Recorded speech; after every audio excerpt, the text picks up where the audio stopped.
So the topic here is the God of the garden, and this may be a little bit strange, I suppose. You talk about God and the garden, and why does homesteading, or more precisely gardening, reflect the image of God? And as we go through this, I will show you that gardening has been very much a part of my family's life, going back generations. What I'm going to share with you, though, is something that I came to realize relatively recently. Gardening was so much a part of what we did that I never thought of it as anything special. It was just something you do because we needed the food.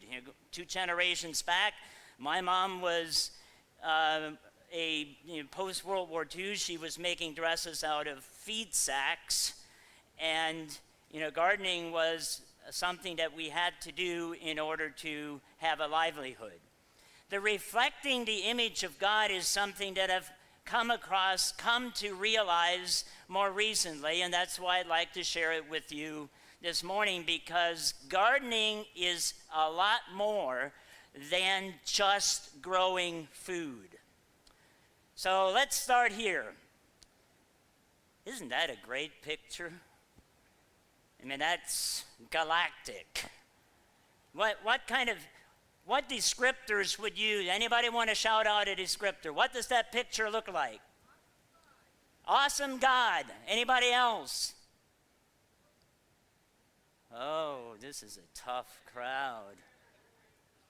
Declares the glory of God, the heavens. Yes, ma'am.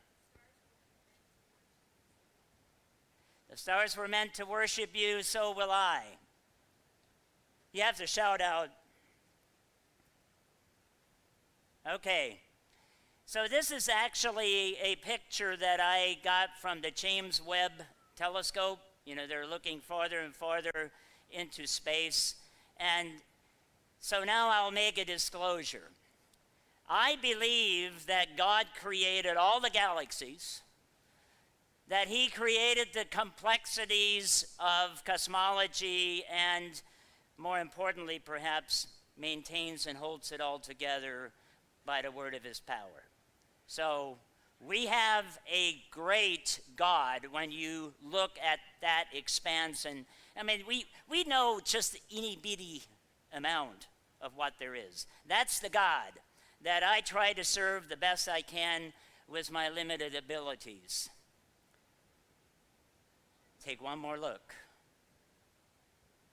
That same God made this. This is an iStock photo. I'll get a little bit more personal here in a minute.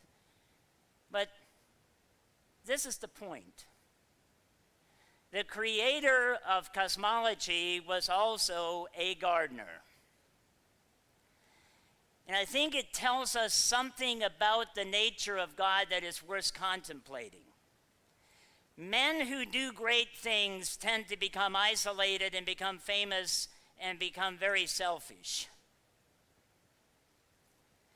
God created more than we will ever know, and then, after the week of creation that's described in Genesis, the first thing he did, we'll get to in a minute, is he created this garden. So this is your first takeaway. I want you to write this down. The God of the galaxies is also the God of the garden that we'll look at a little bit closer. So I'd like to, this is one scripture I'm going to quote, and then we'll go from there. This is a very familiar scripture that has 2 operative words. Then God said, "Let us make man in our image according to our likeness." And I have to add this second one. I just kind of have to poke it. Male and female, he created them. There were only 2 of them, okay?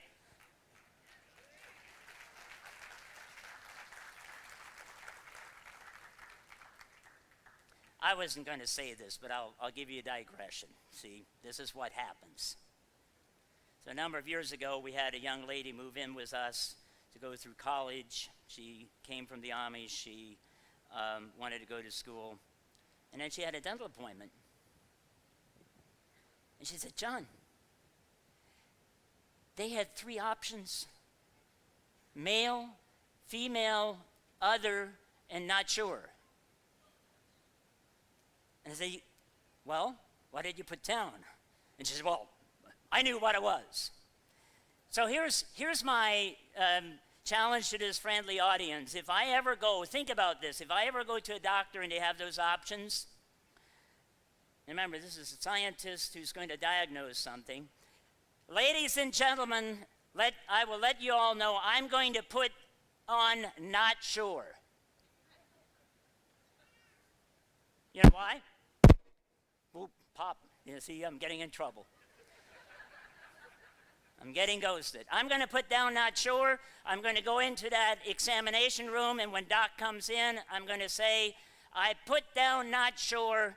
Would you please check? And if he gets it wrong, I'm out of there. Okay, that was, you can write that down too. There are 2 operative words in this particular passage of Scripture, and they are image and likeness. You know, I could talk about the Hebrew behind that, but I want to keep this simple. Image and likeness can be pragmatically summarized in this way. And this is a takeaway. I want you to remember this. It is the fractional capacity as human beings created in God's image to, on a fractional basis, do what God does and to be like he is. You know, jump forward into the New Testament. John wrote, we're to be like him. Many of you will know that scripture. So, image and likeness, I'm going to summarize with this. It's the fractional capacity to do what God does and to be like he is. That's a big philosophical posture. Now let's make it practical. I want you to look at this I've got some graphics up here. I probably should have put this in the book. But it can be summarized this way. What we do determines who we become. Now, that is true negatively and positively. If you drink, you'll come to be a drunk. Okay? Who we are, you know, when you come to be a drunk, who we are then determines what we do. You drink more, right? The entirety of life and doing and being can be summarized in these 2 words. You want to make sure it's based on truth. So question number 1. Oh, this clicker's not having a mind of its own here. Let me just see if I can.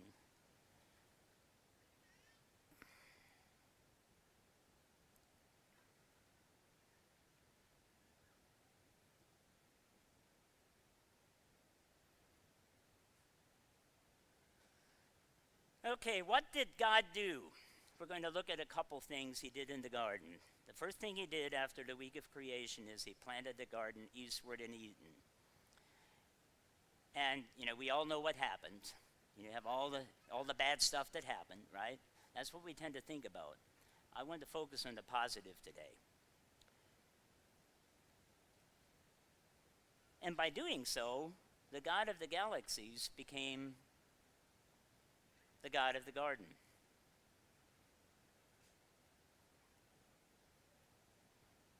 Think about that for a moment. You have someone, a being that has the capability to make all this great stuff, and he planted a garden. What did he do next? God made trees grow out of the ground that was good for food. That's a paraphrase of Genesis chapter 2, verse 8. But when we think about made, you think about, okay, you know, he spoke this into existence, and obviously he could have done that. But actually, the word made here means to grow. So God did what we often do, and that is to make stuff grow, plants and trees that are good for food. Then number 3, he put man in the garden to cultivate and to keep it. It's starting to become really practical. And by the way, Luke the physician said that Adam was the son of God. So God put his child into this garden that he had planted, where there was food to be eaten. And I'll just say this, we always talk about the 2 trees, and of course they were in there, but what most people miss, I think, is the fact that, God was so generous, he let everybody eat from all the trees of the garden except one. It's just one. How many gardeners do we have here that would be that generous? Just invite the whole community in and you go ahead and eat everything.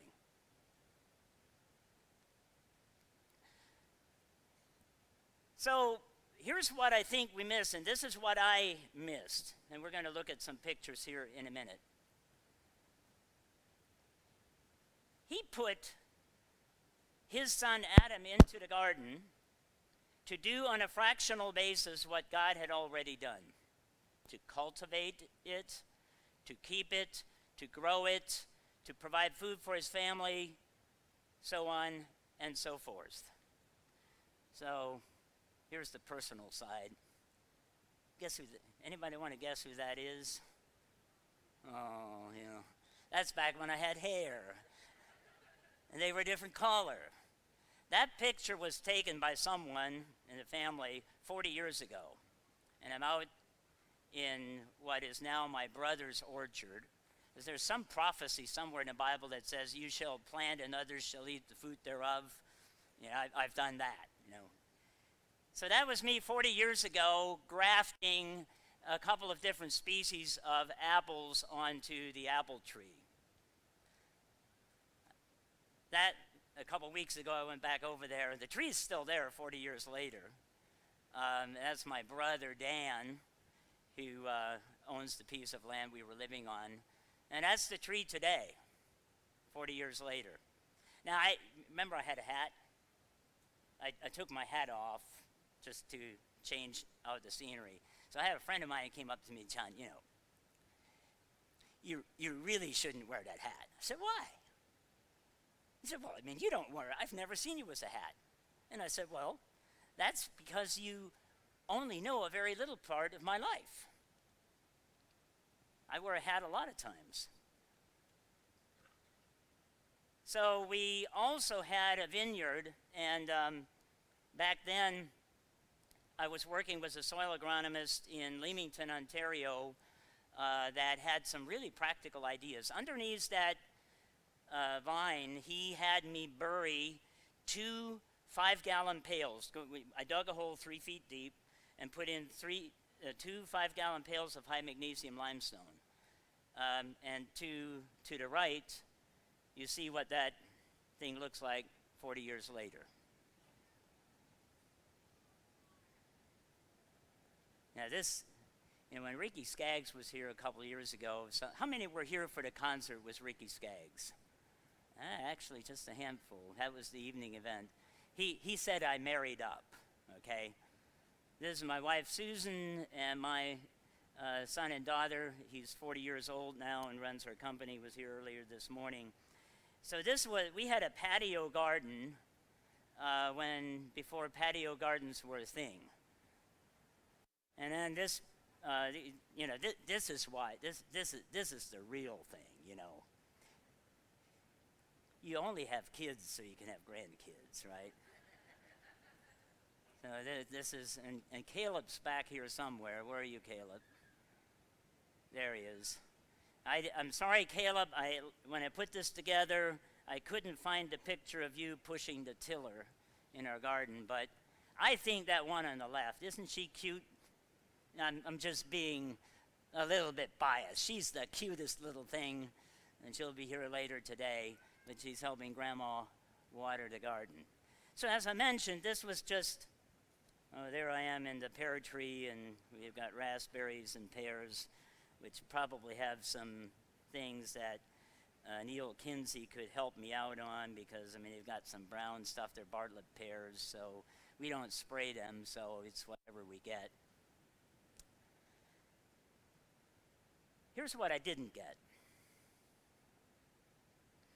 When we plant a garden, when you plant a garden, when we grow trees and plants for food, when we put our children in the garden to cultivate,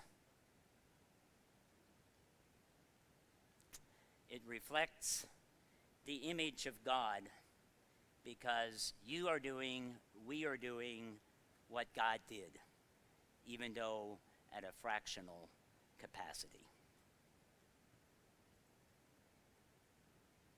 It's about more than growing food. It's about reflecting the very image of the Creator. I have one last thought. Fourth thing God did, and this is normally, and it is in the context of the fall and Adam and Eve making their own choice, but it reflects back on what was happening in the garden prior to that. God first walked and talked with man in the garden in the evening. And again, I've been reflecting on this. He didn't meet them at some high place, some big shrine, or some sophisticated place. God created man, put him in a garden, told him to cultivate it, and then he came and walked and talked. That makes an enormous statement about the essence and being of God. So, got to put my grandkids up there one more time. But when you plant your garden next spring, this fall, remember that you are doing on a fractional basis what God did with man at the very creation. Remember that it is about building relationships in a space that is natural, that you can interact with. I've never known a kid that doesn't like to get down into the dirt. It doesn't matter how much technology we have, the kids go in and maybe terrify their mom because they come out with dirt all over. But they're cultivating. And that's what God commanded the first man to do when he put him into that beautiful garden. So as you go through this afternoon and you look at all the different options and how you can make things better, just remember this. God is the God of the garden, and when you do what he did, you're reflecting the image of God.